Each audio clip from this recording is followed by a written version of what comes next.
大學科技初創企業資助計劃 Technology Startup Support Scheme for Universities， 簡稱 TSU，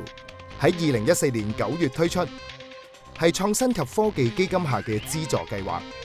目的係鼓勵6間本地大學嘅團隊成立科技初創企業，將研發成果由大學校園引進到現實環境，應用喺日常生活當中。由香港科技大學校友創立嘅靜音科技有限公司，獲授權使用由科大研發嘅一系列薄膜型超材料吸音專利技術，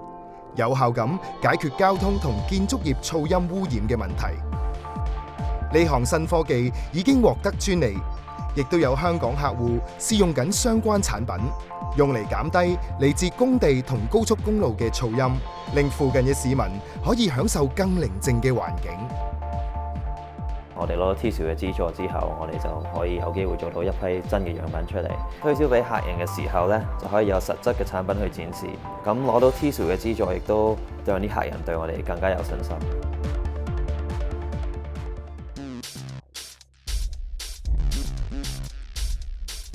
香港中文大學影像及介入放射學系教授黃德豐同校友所成立嘅豐源醫療科技有限公司，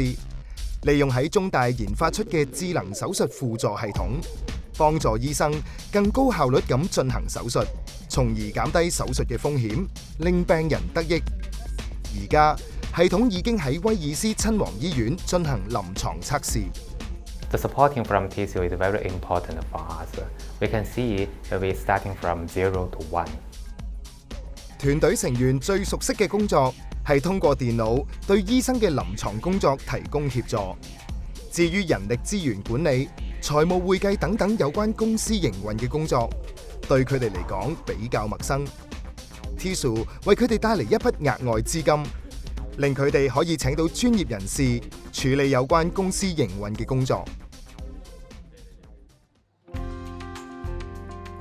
由香港城市大學2位校友成立嘅 AirButton Technology Limited，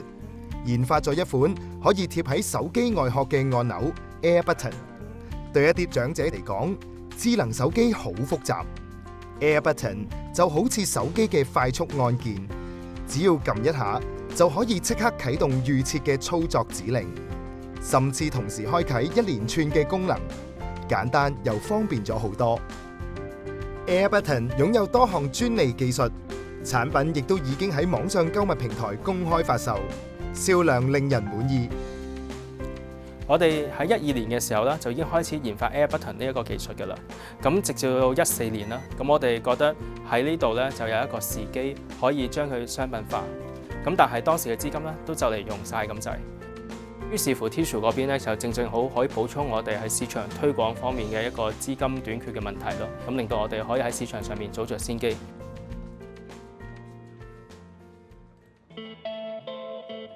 CISC Limited 係由香港大學計算機科學系副教授周錦沛博士及研究生組成。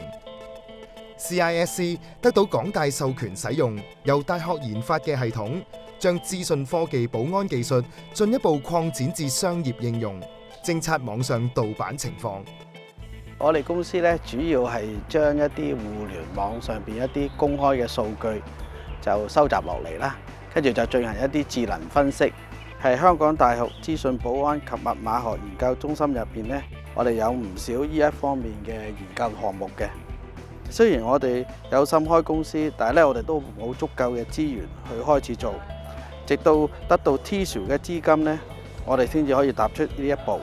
公司只係成立咗幾個月，但係我哋已經有超過100萬嘅生意額，亦都獲得一啲私人投資者嘅注資。Connix Limited 由香港理工大學嘅團隊成立，佢哋得到大學授權，利用由香港理工大學同香港中文大學聯合研發嘅電子化認知評估方法，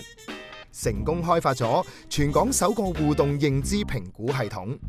長者只需要用平板電腦，好似玩個遊戲咁，輕輕鬆鬆就做完評估。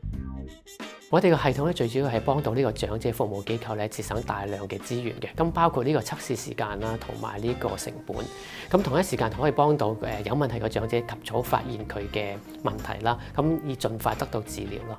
當初完成咗科研部分之後咧，其實仲需要大量嘅資金去做呢個臨床驗證同埋商品化嘅工作嘅。得到 Tissue 嘅資金嘅支持啦，可以加快我哋嘅產品開發，令到呢個咁有意義嘅認知評估系統咧得以成功面世。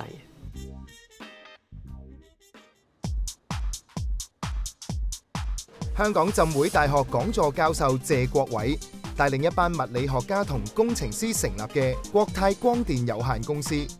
喺浸大研發咗一種名為鐵甲玻璃嘅超硬抗刮薄膜。呢項技術喺2016年日內瓦國際發明展上獲得全場最高榮譽大獎，而家已經得到海外嘅投資，公司市值超過2億港元，產品亦都進入試產階段。Tissue 本身咧就即係好難得啦，俾到我哋嘅機會咧，就將呢個技術呢個研究咧就帶過去咧，就要商業化。我哋咧就希望咧就係攞到賺到啲錢，咁啲錢咧我哋可以回歸翻入嚟呢間公司，擴展我哋嘅研發。咁呢個咧不但只可以保留翻我哋嗰啲人才，亦使到咧將來咧喺香港咧年輕人咧會更加對呢個科技咧有興趣，而喺大學出翻嚟畢業咧可以學到嘅知識啊、技能啊嗰啲可以喺研發方面可以發揮咯。